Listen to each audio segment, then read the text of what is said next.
Hola amigos, bienvenidos a un nuevo video, soy Don Pipelo y para el día de hoy les traigo 8 trucos para hackear el sistema de Diablo 4, así que para empezar hablemos de lo que son los cambios de layer o capas del servidor. Una de las primeras cosas que descubrí que resultó ser muy útil es la capacidad de cambiar de layer. Para quienes no saben, los layers son una especie de capas que se crea dentro de un mismo servidor para distribuir la carga que pueda suponer tener a miles de jugadores haciendo un mismo objetivo.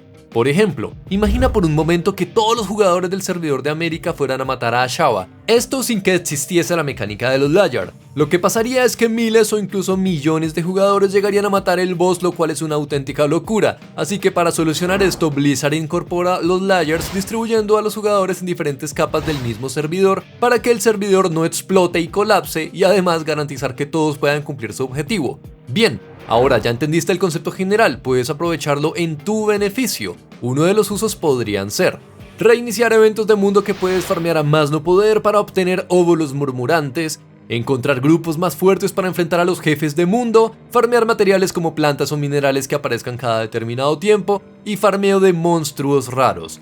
De esta manera es que algunos jugadores lograron farmear un montón de legendarios matando a Ashava, saltando a otro layer y repitiendo el proceso una y otra vez.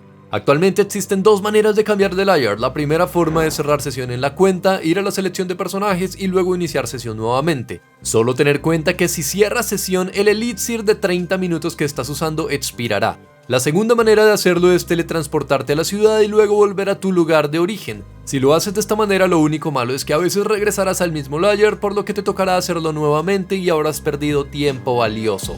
Vamos con el truco número 2 y son los portales. Ya que podemos crear muchos personajes, podemos crear uno para situarlo por ejemplo en la ubicación de un boss de mundo como Ashava o la puerta de algún calabozo lejano a una ciudad principal donde tengamos un portal cercano. Así, cuando tengas que ir con tu personaje principal, solo tienes que pedirle a un amigo que entre al juego y haga grupo con tu personaje secundario para que se transporte directamente donde está. Después logueas con tu personaje principal para transportarte a la ubicación de tu amigo y voilà.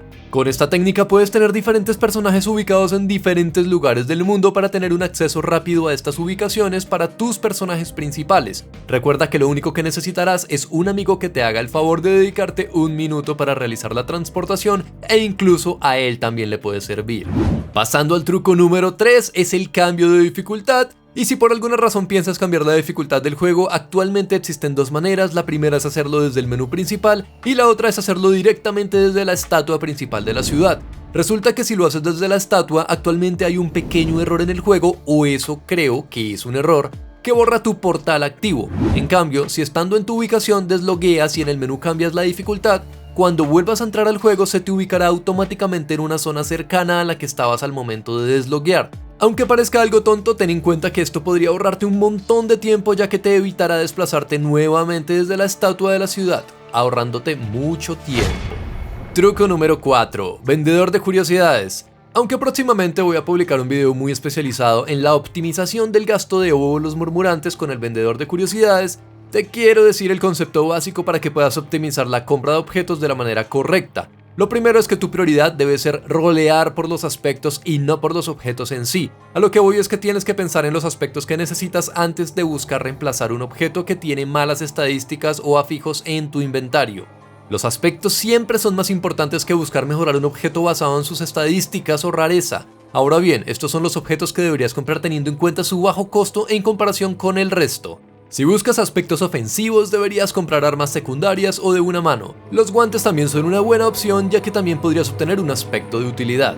Aspectos defensivos se rolean piernas o pantalones, utilidad y movilidad pies o botas, o en su defecto guantes, que también comparten aspectos ofensivos, y para los aspectos de recurso, el yelmo.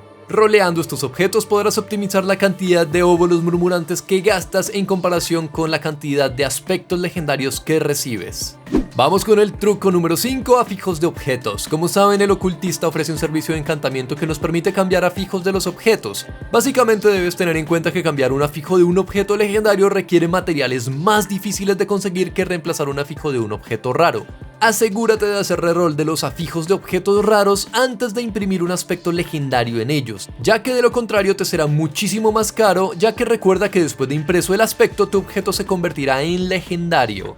Ey, y si te he explicado algo que no conoces de este video, regálame un likeazo y también suscribir en caso de que no lo estés, ya que eso me ayudaría muchísimo como creador de contenido. Continuamos con el siguiente truco y son las estadísticas máximas. Por si no lo sabías, hay una función en las opciones avanzadas del juego que permite mostrar el rango de estadísticas a manera de porcentajes en los objetos. En este caso pueden ver que hay un rango del 2 al 4.5% de daño de sombra aumentado y este objeto tiene un valor de 4%.